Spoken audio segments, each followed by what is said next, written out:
Welcome to G0 Prime, the planet that wants to turn you into a puddle. In the Federation star charts, it's listed as a super-Earth with high-density core activity.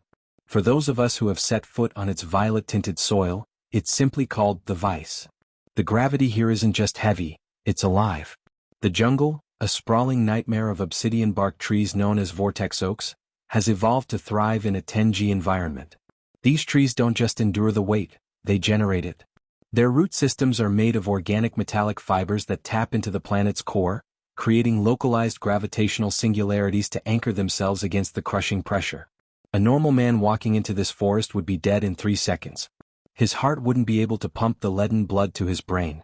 His spine would shatter under the weight of his own skull. His lungs would collapse into his chest like empty soda cans. The trees want you down in the dirt. They want you crushed, compressed, and absorbed into the soil to act as high-density fertilizer for their metal-rich roots. But humanity doesn't take no for an answer from physics.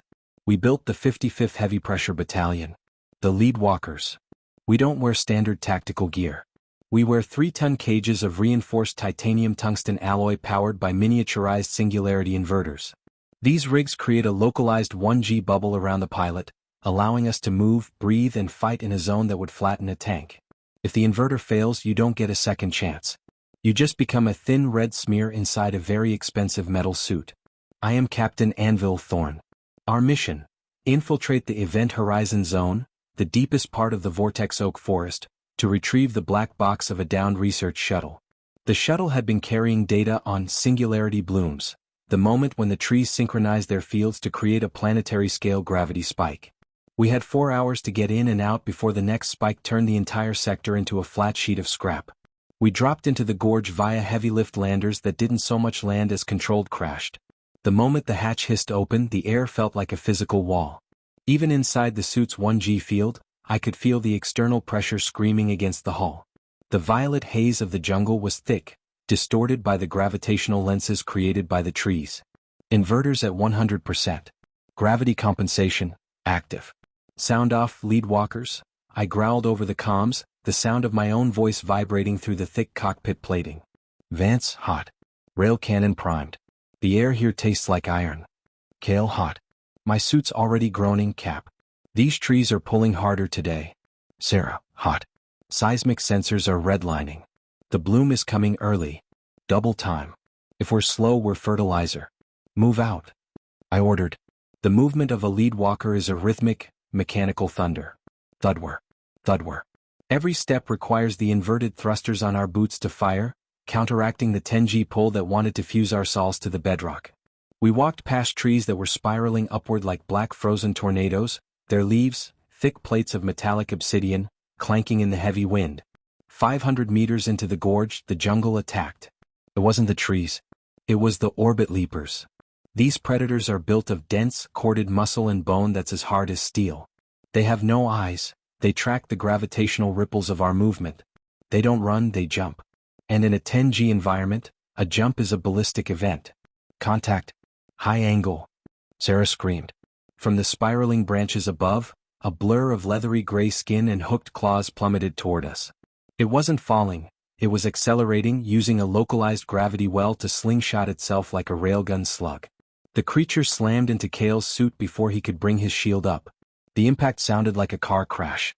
Kale's 3-ton rig was knocked back 10 feet, its anti-grav rings flickering blue-white with the strain.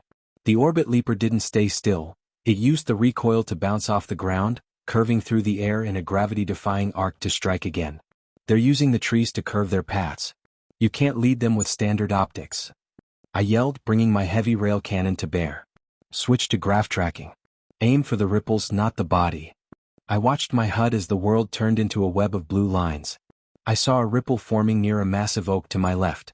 I didn't look at the monster, I looked at the distortion of spacetime. I pulled the trigger. Cable.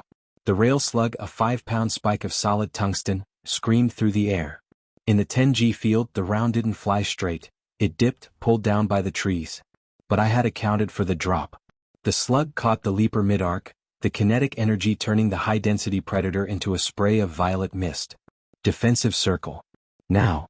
We backed together, our suits humming with the effort of holding back the world. More leapers emerged from the haze, dozens of them. They were circling us, their bodies blurring as they slingshot themselves from tree to tree, creating a dizzying carousel of death. Sarah, the pulse mine. Disrupt their anchors. I roared.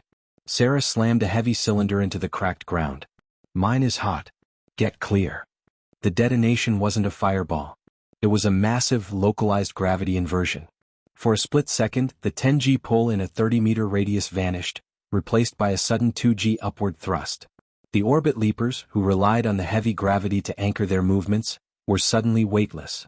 They flailed in the air, their predatory grace replaced by panicked confusion as they floated like helpless fish in a dry tank.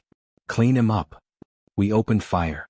Our rail cannons tore through the floating monsters, the high-velocity rounds shredding them with ease. It was a turkey shoot in a purple fog. Within seconds, the clearing was littered with the shredded remains of the pack. Mine spent. Gravity's returning. Brace yourselves. Sarah warned.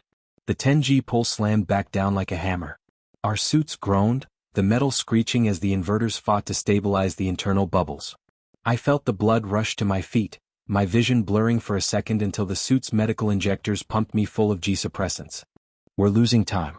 The shuttle is 200 meters ahead at the base of the apex oak, I said, my voice straining. We pushed forward.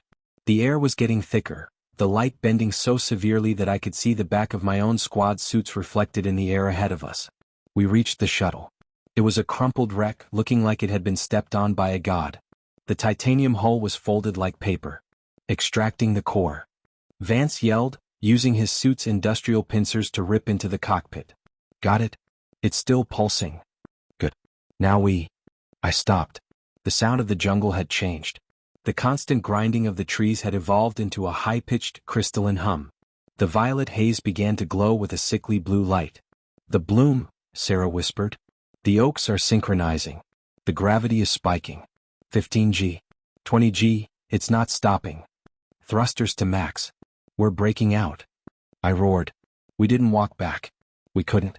The gravity was now so high that the ground was literally liquefying into a dense, metallic sludge.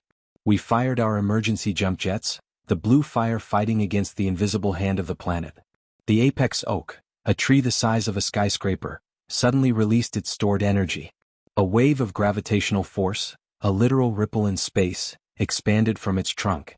It hit us like a tidal wave. Kale's inverter couldn't handle the surge. His suit's blue rings shattered into sparks.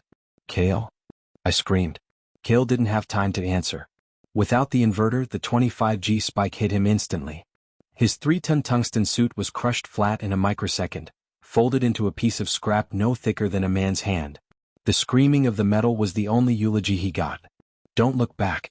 Burn. Burn. We were redlining our engines. The air was screaming around us, the violet haze turning into a tunnel of distorted light. The trees were snapping, falling inward toward the apex oak as the singularity intensified. We were flying through a collapsing world. My HUD was a sea of red warnings. Hull integrity, 15%. Inverter overload imminent. I could feel my ribs cracking under the residual pressure, my lungs fighting for every breath of recycled air. We breached the gorge's rim just as the singularity bloom reached its peak. Below us, the entire valley imploded. Millions of tons of vortex oaks, rocks, and soil were pulled into a single infinitesimal point of infinite density before the field collapsed and released a shockwave that threw our suits across the plateau. I tumbled across the hard, rocky ground, my suit's thrusters sputtering and dying.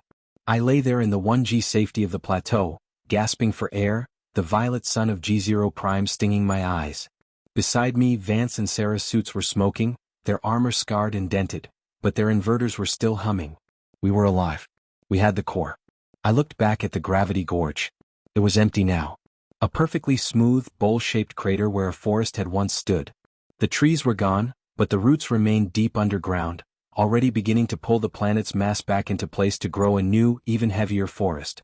Status? I panted, my voice a whisper. Core secure, Vance replied, his suit's arms sparking as he held up the black box. Kale's? Kale's gone, Cap. I looked at the crater. There was nothing left of him to bury. The planet had taken him, compressed him into its very crust.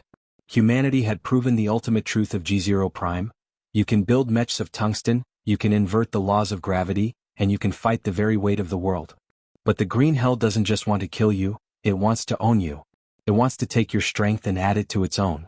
We survived the heavy lungs today, but we left a piece of our soul in the dirt. We are the lead walkers. We walk where the world is too heavy to bear. And we don't stop until the pressure breaks. This has been Apex Sci-Fi. Nature is a heavy burden.